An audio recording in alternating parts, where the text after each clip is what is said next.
Vamos lá, galera. É parecido, mas é diferente. Deixa eu só colocar o chat aqui do lado. Aí, para eu poder enxergar. Se alguém fizer alguma pergunta, falar alguma coisa no chat ali, fica mais fácil. É, Na verdade, aqui eu estou falando de termoterapia em si, né? Então, como eu falei, vamos relembrar os conceitos principais e depois a gente começa a falar da terapia em si. Temperatura tanto para mais quanto para menos, né? Quando eu falo de termoterapia, eu estou falando da utilização de temperatura para fins terapêuticos, para tratamento fisioterapêutico, tá? Então, primeiramente, método para poder medir essa temperatura para mais ou para menos, eu tenho a escala Celsius, que é a escala mais utilizada no mundo. Depois eu vou ter a escala Fahrenheit de temperatura, que é utilizada nos países de origem anglo-saxã, e aí eu estou falando de Reino Unido, estou falando de Estados Unidos e Canadá. E Kelvin, a escala Kelvin, ela é uma escala científica, ela não é tanto utilizada no dia a dia para nós civis, né? Ela é mais utilizada para fins científicos laboratoriais, porque a escala Kelvin eu estou falando de temperaturas extremas, né? Eu estou falando de temperaturas extremamente altas. Por exemplo, o 0 graus Celsius está muito longe do 0 grau Kelvin. O 0 grau Kelvin é o 0 grau absoluto. É a temperatura que, com nitrogênio líquido, os cientistas ainda não conseguiram chegar nessa temperatura no laboratório. É muito frio mesmo, tá? Então, a nossa escala principal de temperatura, quando estivermos falando de termoterapia, vai ser Celsius. A nossa unidade de medida, né, vai ser Celsius, tá? Bom, falando então dos conceitos, lembrando, né, nós já tivemos isso em biofísica, a termodinâmica vai ser toda e qualquer mudança que vai acontecer no universo em virtude de alteração de temperatura, seja por ganho ou por perda de temperatura, tá? Então, na termodinâmica, todo fenômeno que surge, que acontece, que é alterado em virtude da variação, da alteração de temperatura, é estudado em termodinâmica, tá? Pelo próprio nome, dinâmica, você acompanha um comportamento, você acompanha um fato, uma ação, e termo vem de temperatura, tá? E aí, no caso, para estudar termodinâmica, eu tenho que focar primeiramente num sistema e depois num entorno, tá? Então, eu terei, assim como nós falamos em biomecânica no passado, que o meu sistema é o meu ponto de referência para analisar o movimento, a direção do movimento, que tipo de movimento está sendo realizado, aqui é a mesma coisa. O meu sistema, e aí nós estamos falando de materiais biológicos, afinal de contas é a nossa área, a área da saúde. O sistema vai ser a minha pessoa, vai ser a minha célula, vai ser o meu tecido, vai ser um animal. E o entorno é o ambiente em que esse sistema está. Seja, se for um animal, seja a gaiola, seja o biotério, o que quer que for, o que quer que seja. Se for de uma pessoa que eu estou falando, o ambiente que ela se encontra, a temperatura desse ambiente, o comportamento do corpo da pessoa em relação a esse ambiente, tá? Por que que nós falamos isso? Como nós vimos lá no primeiro ano também, já faz um tempinho já, galera, nós temos duas principais leis da termodinâmica para poder justamente acompanhar o comportamento do nosso calor. A primeira lei, que é a lei de conservação de energia, fala que a nossa energia ela não pode ser criada e ela não pode ser convertida. Não, perdão, ela não pode ser construída. Eu vou sempre estar convertendo ela de uma forma para outra, tá? Então, uma energia ou um trabalho que possa gerar energia ele vai ser convertido em energia, né? E essa energia vai se, no nosso caso aqui, vai ser expressada na forma de calor, mas eu não consigo pegar calor e jogar para a forma original, tá? Como assim jogar para a forma original? Vamos pensar no nosso corpo. ATP, molécula de adenosina trifosfato. Bonitinha lá, meu ATP. Eu consigo pegar meu ATP e quebrar ele em 3 partes, separando cada fosfato desse ATP, e cada vez que eu tirar um fosfato, eu libero energia. Só que eu não consigo, e essa energia, ela sai na forma de calor. Só que eu não consigo catar aquela energia que saiu da minha ligação do fosfato com a minha adenosina e pôr de volta ela dentro do ATP. A energia que ela saiu dali e ela vai atuar em outro organismo, em outro sistema, em outra organela, onde quer que seja. Mas eu não consigo colocar ela de volta na molécula original de ATP. Eu consigo sim pegar o fosfato inorgânico que eu tinha desprendido do meu ATP e ligar esse fosfato inorgânico de novo. E aí eu vou formar um outro ATP diferente do ATP inicial. Aí eu vou quebrar de novo a perninha desse ATP, tirando aqui o meu fosfato inorgânico, vai liberar a energia, essa energia vai para o espaço. Tá? Então percebam que eu não consigo converter calor de volta em energia. A energia que está armazenada no ATP, ela é liberada na forma de calor. Outro exemplo, estou eu fazendo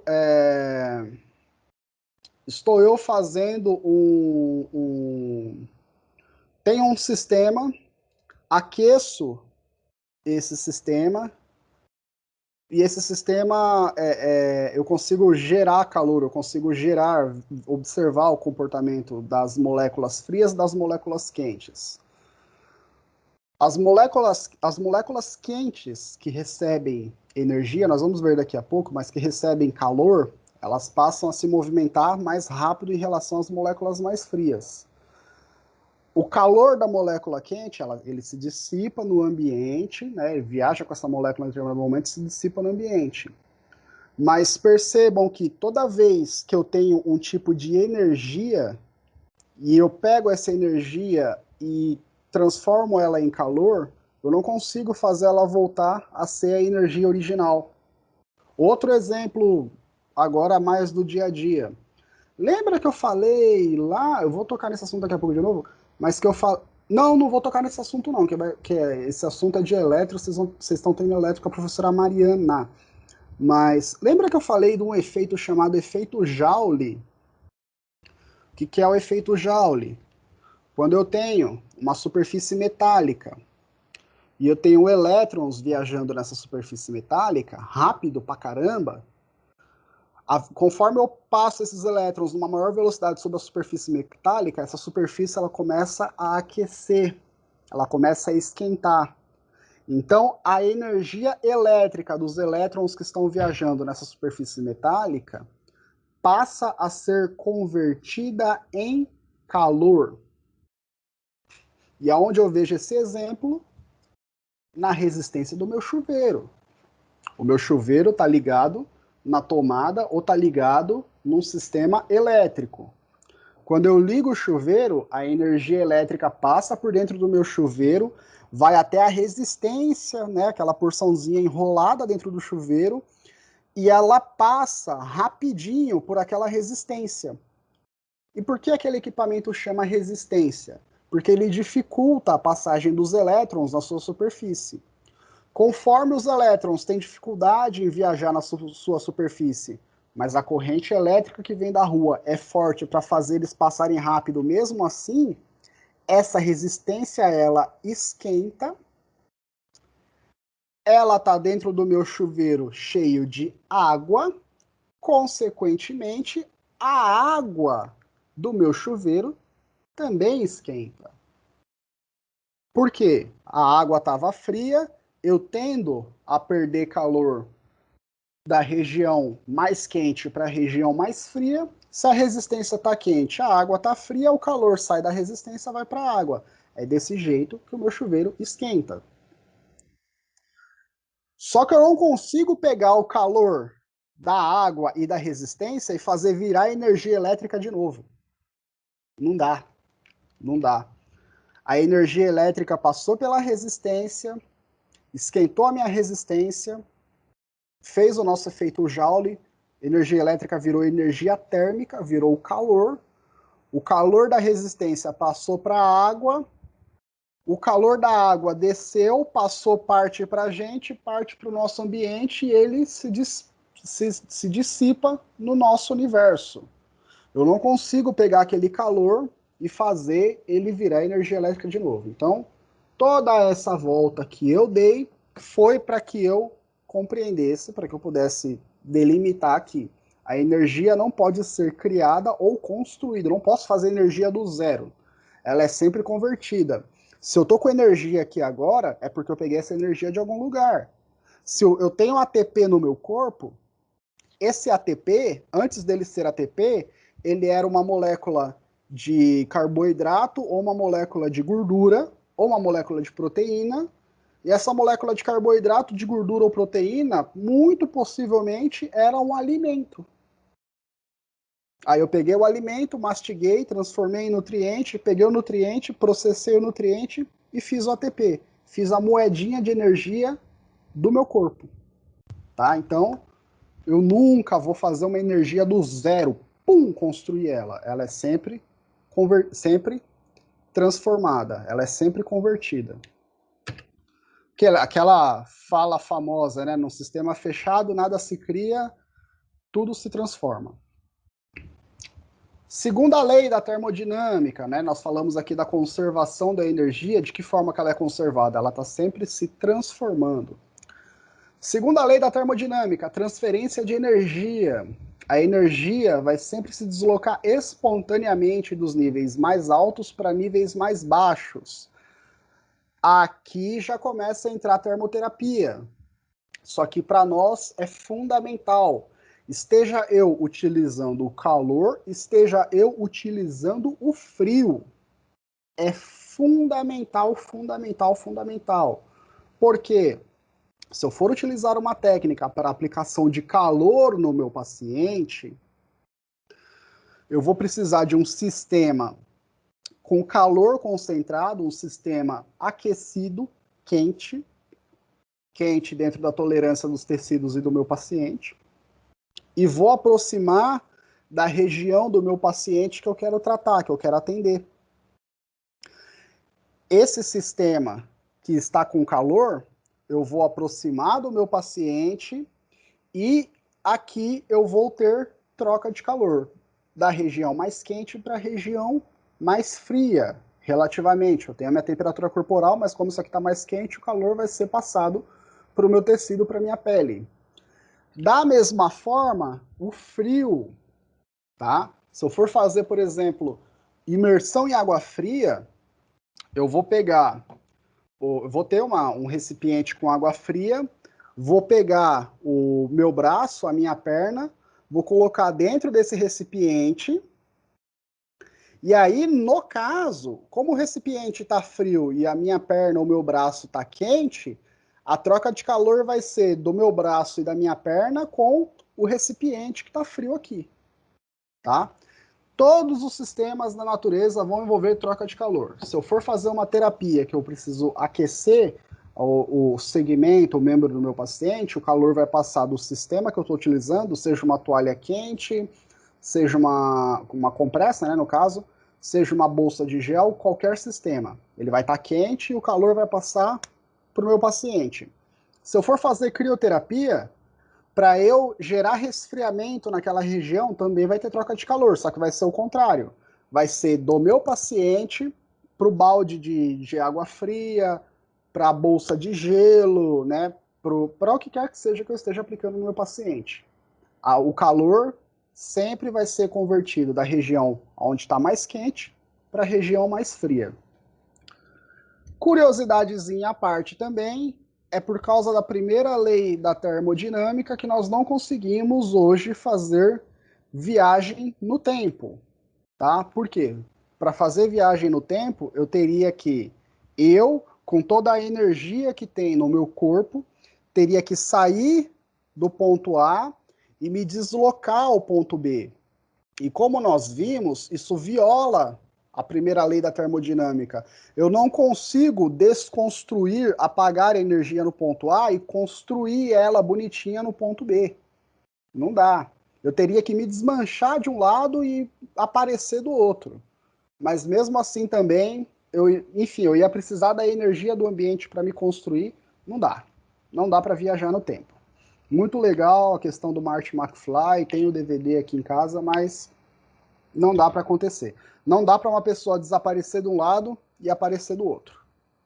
Vamos falar então de entalpia e entropia. Entalpia é a quantidade de calor que tem em um sistema, a quantidade de calor do pãozinho de queijo, da panela de pressão, quantidade de calor do meu corpo, a quantidade de calor que tem agora aqui na minha sala, é a quantidade de calor em um determinado sistema. Tá? Toda troca, como eu falei para vocês, na segunda lei de termodinâmica, o calor flui espontaneamente da região mais quente para a região mais fria. Tá? E aí, no caso, as mudanças de calor elas podem ser endo ou exotérmicas. Tá? Toda vez que eu falar endo ou exotérmica, eu estou falando sempre tomando como referência o meu sistema. Seja um corpo, seja um tecido, seja um animal, seja um aparelho, equipamento, o sistema em questão, tá? Endotermia, quando a absorção de calor ela acontece para um sistema de outro sistema ou de outro espaço, tá? Então, se eu tiver com um equipamento quente, aproximar ele da minha mão para poder esquentar a minha mão, eu estou fazendo uma troca de calor endotérmica. Eu estou transferindo o meu calor de um sistema para outro sistema, tá? Então, no caso de um equipamento, que não tem nada a ver a parte, para minha mão. Outro exemplo, eu estou no carnaval, não teve carnaval, mas eu tô lá no bloquinho do carnaval quando tiver todo mundo vacinado, aqui, tomando aqui minha escolzinha, cantando Taj Mahal, teretetê. Carnaval é vida fácil no Brasil? Não. Vai, dentre outras coisas, vai estar quente pra um caramba no carnaval. Vai estar aquele sol queimando a nossa cara, não tem árvore perto, não tem nada, tá calor, tá abafado, tá? E tá abafado, a temperatura do meu corpo começa a aumentar e eu começo a passar mal, tá? O meu corpo aumentou a temperatura e eu passei mal através de uma troca de calor também endotérmica, tá? O calor veio do espaço para o meu corpo. Agora, a troca exotérmica é o inverso. É quando o meu corpo libera calor para o espaço ou para outro sistema.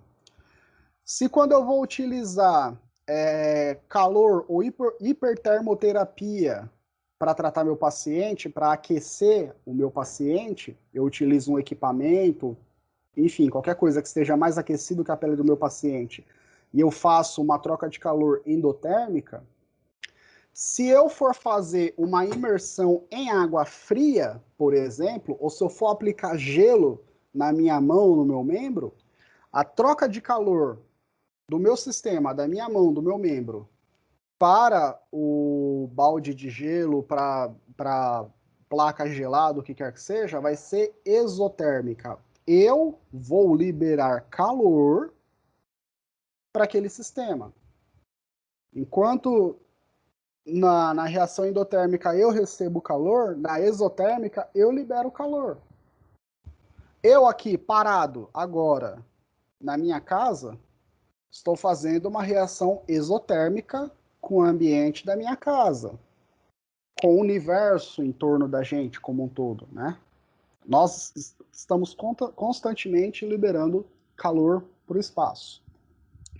E é na reação exotérmica, sempre na reação exotérmica, que nós temos o conceito de que toda a troca de calor entre sistemas e o universo faz com que a entropia, né, a qualidade de energia incapaz de realizar trabalho seja sempre máxima, ou seja, o universo sempre ganha energia. Como que nós vamos definir a entropia? A primeira lei da termodinâmica fala que a energia ela nunca é criada a partir do zero. Ela sempre vai se transformando, ela vai sempre se convertendo de uma forma para outra, tá? Agora nós vamos precisar expandir a nossa visão um pouco mais. Nós estamos falando enquanto fisioterapeutas, estamos falando enquanto pessoas aqui no box ou então na nossa casa. Pensando no nosso planeta, pensando no nosso universo, tudo ao redor da gente está ganhando calor. Esse calor fica nas paredes das paredes da minha casa? Não, esse calor expande da minha casa e vai para o ar ao redor, sobe na atmosfera, enfim, vai viajando o universo adentro, tá? O universo, então, toda a energia que a gente libera, o universo ganha, principalmente calor. Então, tudo tende a virar uma bagunça, tudo tende a não ser mais como era antes. Como assim tende a não ser mais como era antes? A nossa energia ela está sempre se convertendo, sempre se convertendo. Ela nunca vai voltar para o ponto original dela. Galera, efeitos físicos da aplicação de calor, tá? Quando eu aplico o calor sobre a matéria, qualquer ela que seja, alguns fenômenos acompanham essa aplicação, essa utilização de calor. E isso acontece porque eu vou mexer com as moléculas e dependendo com os átomos que compõem a minha matéria. Tá? Nós vamos lembrar lá da biofísica que a menor partícula de matéria do existente no universo é o átomo, e aí uma ligação entre átomos eu consigo formar molécula, e aí as moléculas vão se ligando, vão formando macromoléculas, biomoléculas, até conseguir formar o carboidrato, o hidrogênio, o nitrogênio, o oxigênio. Aí, através do carboidrato, nitrogênio, oxigênio e nitrogênio, eu começo a formar proteína, lipídio. Carboidrato não, gente. Perdão, do carbono. Carbono, não é carboidrato. O carboidrato surge a partir do carbono. Enfim, mas todas as grandes estruturas são compostas por moléculas e por átomos. Quando eu aplico calor, qualquer sistema que seja, esse sistema adquire, ganha energia cinética nas suas moléculas. As suas moléculas, elas passam a se movimentar mais rápido. Consequentemente, movimento molecular mais rápido, a estrutura se comporta de outra forma. Então vamos lá, galera. Vamos detalhar os efeitos da aplicação de calor que nós estamos aqui lembrando. Quando eu aplico calor numa estrutura, primeiramente, eu tenho aumento na temperatura. Como que eu detecto o aumento da temperatura de uma estrutura? Eu vou só sentir que essa estrutura está quente. Mas aqui eu estou falando da concentração de calor. Quando eu olho lá dentro, bem pequenininho, vou olhando nas moléculas, as moléculas que recebem calor, elas passam a ficar mais rápidas, se movimentam com mais velocidade. E as moléculas frias se movimentam mais devagar. Eu vou parar de bater no microfone aqui. As moléculas frias se movimentam mais devagar e as moléculas rápidas se movimentam muito rápido. Tá?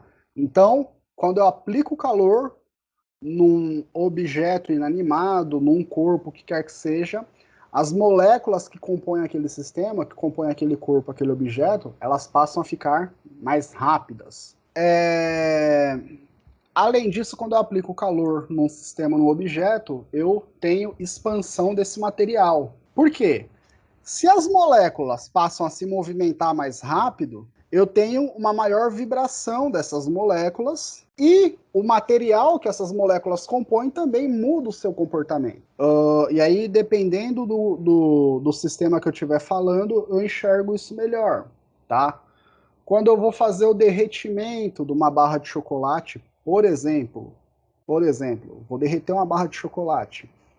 Eu aplico o chocolate, a barra de chocolate é o meu sistema. Eu apliquei calor no meu sistema. As moléculas da minha barra de chocolate, elas começaram a se movimentar mais rápido, se movimentar cada vez mais rápido, mais rápido, mais rápido. E toda vez que uma molécula ganha calor, ela tende a se movimentar mais rápido e elas tendem a se afastar umas das outras. É por isso que o meu chocolate derrete, porque as moléculas que compõem o meu chocolate, elas ganham energia cinética e elas se separam. Quando eu tiro o calor das moléculas do meu chocolate, essas mesmas moléculas perdem energia cinética, não conseguem se movimentar e elas se aproximam, elas ficam unidas, juntas. Mais calor elas se movimentam, elas vibram mais fácil, se distanciam, menos calor se unem. Da mesma forma, ferro. Ferro, vidro derretido é uma meleca que cai, que pinga, que escorre. Esse mesmo ferro, vidro, quando recebe frio, perde a temperatura, perde o calor dele, ele se endurece, se enrijece. O calor promove mudança no estado físico de determinadas substâncias, determinados sistemas, equipamentos, tudo, né? E aí os principais estados físicos, eu saio do sólido para o líquido e do líquido para o gasoso. Quando eu falo de mudança no estado físico, quer dizer que as moléculas estão ganhando velocidade a tal ponto que elas estão se distanciando umas das outras cada vez mais. Então, o objeto que eu tinha sólido, as moléculas começam a se movimentar, elas vão se dispersando cada vez mais, e esse objeto fica líquido. Continuo aplicando o calor, as moléculas vão se dispersando, dispersando, até elas virarem gases. Exemplo, né, mais simples, primário, quando eu tenho a água no estado sólido, gelo, cubão de gelo ali. Aplico o calor nesse cubo de gelo, as moléculas da água começam a ganhar mais movimento, o gelo começa a derreter, vai derretendo, derretendo, derretendo, derretendo. Aplico mais calor ainda, as moléculas que antes estavam derretidas, a densidade delas diminuem e elas continuam se movimentando mais rápido, elas viram gás, elas viram vapor e se dispersam no ambiente, até se concentrarem numa determinada parte do céu, formar as nuvens e cair na nossa cabeça na forma de chuva. Aceleração de reações químicas, né? Diversas reações que eu estiver fazendo no meu laboratório, principalmente precipitações, eu consigo acelerar essas reações químicas aplicando calor. Ao passo também que eu consigo estragar uma reação química, igual eu já fiz algumas vezes, principalmente fazendo colorações para histologia, eu consigo estragar essas reações químicas com calor excessivo. Calor na quantidade ideal, eu acelero as minhas reações químicas. Produção de diferença de potencial elétrico, né? E aí aqui eu estou falando do termoacoplamento. Se eu aplicar calor excessivo, principalmente em metais, né, em compostos metálicos, eu gero força eletromotriz, eu gero aumento na força, na direção e no campo elétrico dos elétrons que compõem as moléculas dessa chapa metálica, e esse movimento dos elétrons faz com que essa diferença de potencial de elétrico gere o termoacoplamento. Tá? Eu consigo juntar duas superfícies metálicas com calor. Não só porque as moléculas ganharam energia cinética, estão se movimentando rapidinho, mas porque também os elétrons em torno dessas moléculas estão se comportando de maneira diferente, estão mudando os seus polos, estão se atraindo. Produção de ondas eletromagnéticas com a aplicação de calor, né? E aí quando eu... Aquele exemplo também que a gente comenta do átomo. Quando eu aplico calor num átomo, eu consigo... Pensando que eu tenho uma órbita de elétrons aqui em torno do nosso átomo, girando para lá e para cá, quando eu aplico calor, eu consigo fazer um átomo um elétron pular de uma camada para outra. Depois ele volta para o lugar dele, mas ele pula de uma camada para outra. E aí, essa movimentação de vários elétrons consegue gerar uma onda eletromagnética. O resultado... Ah, tá. Ó, um ponto interessantíssimo, galera, né? Falando aqui da nossa luz, da nossa lâmpada, da nossa luminária improvisada, tudo. Quando eu aplico calor sobre um átomo e eu faço o elétron viajar de uma camada para outra, essa viagem do elétron vai liberar um pacotinho de energia bem pequenininho, chamado fóton. E o fóton é a menor partícula composta pela nossa luz. Pela nossa luz. Tá? A luz é feita de várias partículas de fóton, e esses fótons são liberados pela movimentação dos elétrons de uma camada para outra, em torno de um átomo, em torno de uma molécula. Redução da viscosidade de determinados fluidos. Tá? Então, dependendo do tipo de...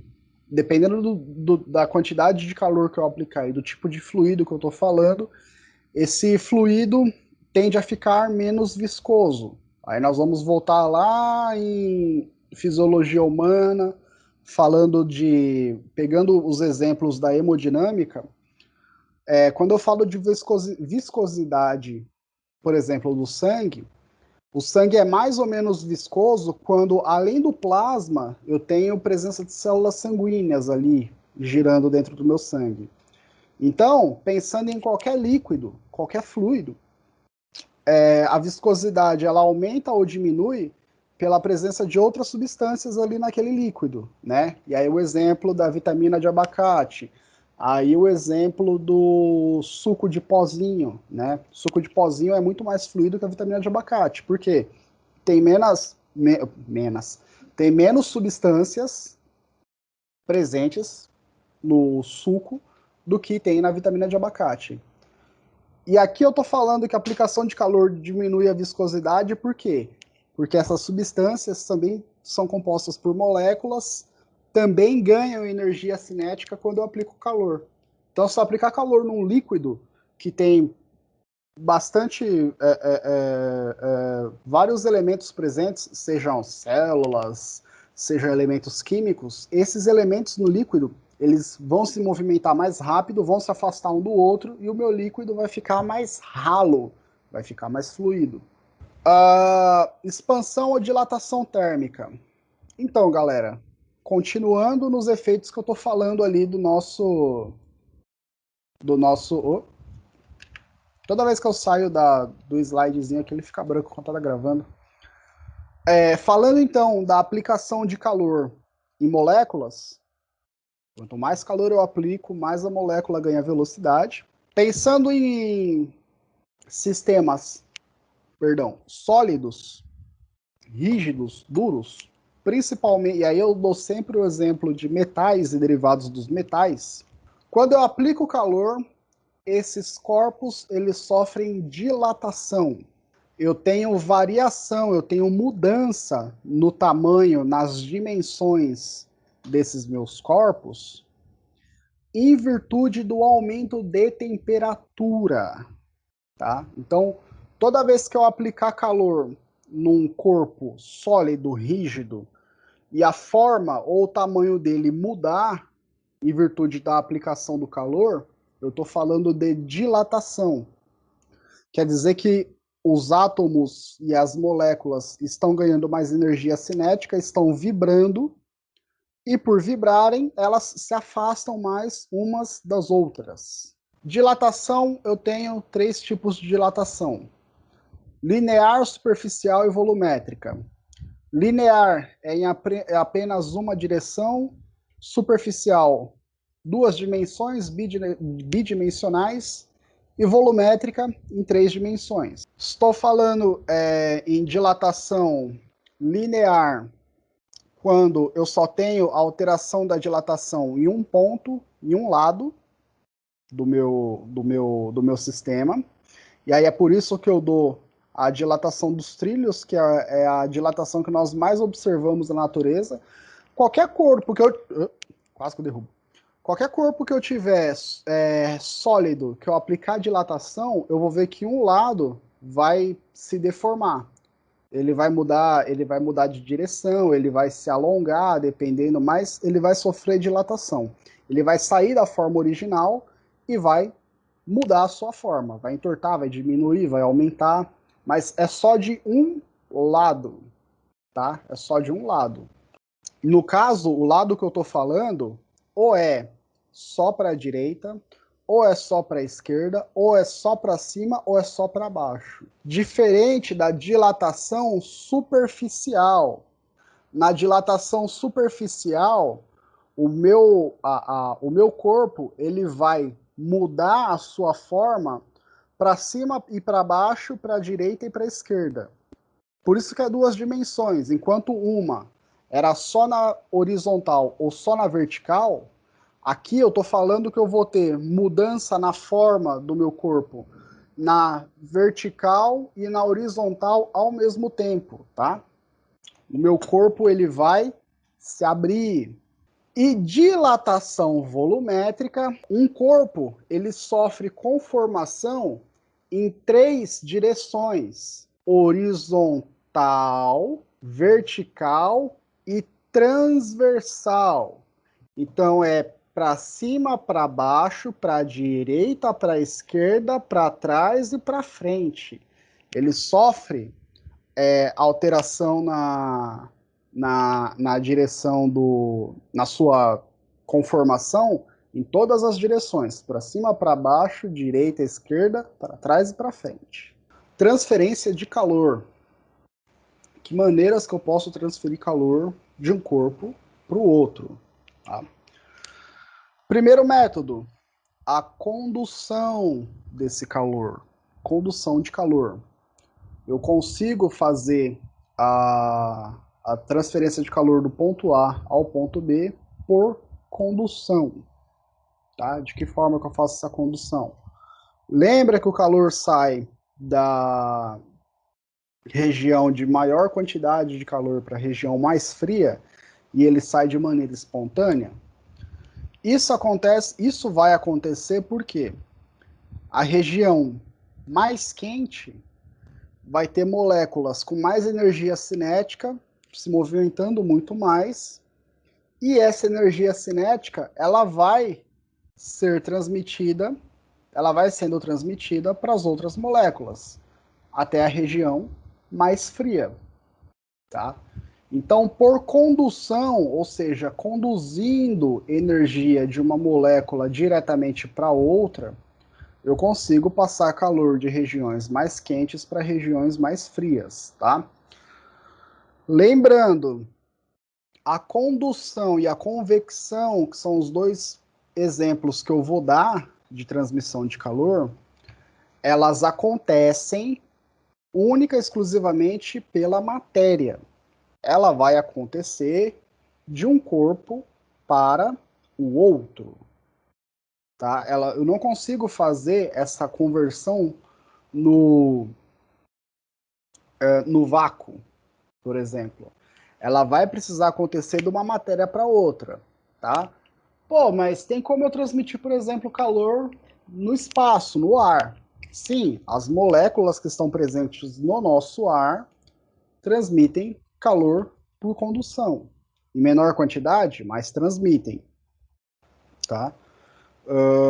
Aí no espaço já não rola. No espaço eu já não consigo fazer a transmissão de calor por condução, porque no espaço eu tenho muito vácuo, eu tenho muito espaço sem matéria presente, né? Então, transferência de calor por condução é quando eu transfiro o calor diretamente de matéria para a matéria, por contato direto. As moléculas mais quentes transmitem calor para as moléculas mais frias por contato. Região de maior quantidade de calor, o calor passa para a região mais fria, igual tá aqui no nosso exemplo. Na convecção é o seguinte, galera, a troca de calor vai acontecer de molécula para molécula, mas ela vai acontecer de uma forma diferente. Ela vai acontecer na água e também ela vai acontecer no ar, como nós falamos em fisiologia do exercício. Como assim que ela acontece? Vamos pegar primeiro o exemplo da água, que fica mais fácil para a gente poder visualizar. Estou eu aqui aplicando o calor na água, tá? As moléculas de água que estão frias, elas são pesadas. Elas ficam na parte de baixo. As moléculas que estão quentes, elas ficam mais leves, elas sobem. Então, molécula fria, elas têm mais densidade, elas são mais pesadas. Moléculas de calor têm menos densidade, são mais leves. Então, quando eu aplico calor na água, perdão. Galera, acho que eu preciso trazer vídeo, né, cara? Agora que a gente tá usando, pelo menos tá usando o Microsoft Teams aqui, dá pra usar vídeo, né? Acho que eu vou trazer isso pra próxima aula. Antes não podia por causa do YouTube, eu vou voltar a trazer vídeo aqui pra nossa aula. As moléculas de... Perdão, tô aplicando calor aqui na água. As moléculas frias que estão aqui na parte de baixo da minha água recebem calor, perdem densidade e ficam mais leves. Ficam mais leves e elas tendem, seta, elas tendem a ir para a superfície da minha água aqui. Consequentemente, as moléculas que estão mais frias descem e vão para a parte de baixo. Elas esquentam, ficam leves, voltam para a superfície. E a água fica fazendo esse movimento circular o tempo todo. É por isso que quando eu vou olhar uma água que está esquentando no fogo, que está recebendo calor, ela está borbulhando, ela está fazendo blá, blá, blá, blá, aquele monte de bolhas subindo. Por quê? Porque as moléculas estão rapidamente recebendo calor, diminuindo a densidade, fica leve e vai para a superfície. Só que chega na superfície, ela perde calor e ela fica pesada de novo. Ela desce para a parte de baixo, se esquenta, fica leve, vai para a superfície, perde calor, fica pesada, vai para a parte de baixo. E ela fica fazendo esse movimento de subir e descer o tempo todo. Então é por isso que a água começa a borbulhar. Além do vapor que ela começa a soltar, das moléculas que ficam mais leves, é por isso que ela fica borbulhando. E aí tem um ponto que quando eu estava dando aula para vocês eu não me atentei tanto e agora eu preciso fazer essa adição quando eu estou esquentando a água, as moléculas não estão só pulando por si só, está saindo o que da água? Está saindo vapor da água. Por que está saindo vapor da água?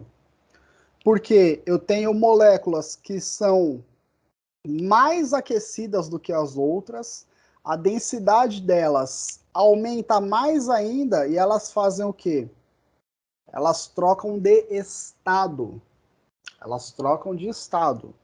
Elas saem do estado líquido e passam para o estado gasoso. Quando a água vira gás, quer dizer que ela recebeu calor o suficiente, a molécula ficou mais rápida, e aí ela, né, quanto mais calor, mais leve ela fica. E aí ela sobe e vai para o ar, tá? Da mesma forma que eu tô com um ventiladorzinho aqui embaixo, porque tá muito quente aqui em Prudente, não sei como tá em Assis, deve estar quente também. Tô com um ventiladorzinho aqui embaixo. O meu ventilador, ele resfria também por convecção. Como assim o ventilador resfria por convecção? Aqui no meu braço, que está recebendo o vento do ventilador, eu tenho moléculas de ar quente. Moléculas de ar quente. E aqui o que eu estou falando se aplica à água, se aplica ao ar também. Molécula, porque também no ar, dentre outras substâncias, eu tenho água. Molécula de ar quente aqui na minha superfície que vai receber o vento. Quando o vento gelado com baixa temperatura chega e entra em contato com a molécula de água que está na minha pele, a molécula de água da minha pele está mais quente, está mais leve que o vento frio que chega, e aí essa molécula de água quente sai da minha pele e vai para o ambiente. E aqui, porventura, não menos importante, nós temos a irradiação, galera. Nós temos a irradiação. Irradiação é a propagação de calor através de ondas eletromagnéticas. E aqui eu vou observar a irradiação. Em termodinâmica a gente não vai estudar ainda tanto, mas, por exemplo, quando nós estivermos falando de ondas, alguns aparelhos vão tratar da aplicação de calor através da irradiação. Através de ondas, eu vou carregar o calor do equipamento até a pele do meu paciente, tá? Então, a irradiação é quando eu tenho a propagação de energia através de ondas eletromagnéticas. A irradiação, ela ocorre no vácuo, tá? Ela pode ocorrer também na matéria, como acontece, né? Como eu acabei de falar, nós temos equipamentos com liberação de tipos de onda que vão irradiar calor, mas a irradiação também acontece no vácuo. A irradiação, ela não depende só da presença da matéria para transmitir calor. Por quê? Eu tenho a liberação de onda, a onda ela se propaga na matéria e ela também se propaga no vácuo. Essa onda ela traz energia consigo e quando essa onda ela entra em contato com matéria, só o contato da onda por si só já gera vibração na matéria e a matéria ganha energia cinética, a matéria se movimenta. Tá? E aí nós vamos lembrar a onda mais para frente também, que eu consigo ter propagação de energia, posso ter de matéria para matéria ou posso ter propagação no vácuo, mas a onda ela vai sempre carregar a energia consigo. E uma das formas de energia vai ser justamente o calor. Principal fonte de calor transmitido através de radiação, através de onda eletromagnética, o nosso Sol. O nosso Sol. O Sol, ele transmite ondas eletromagnéticas na forma de calor pelo espaço. E aí, se essas ondas entram em contato com um planeta, se essas ondas entram em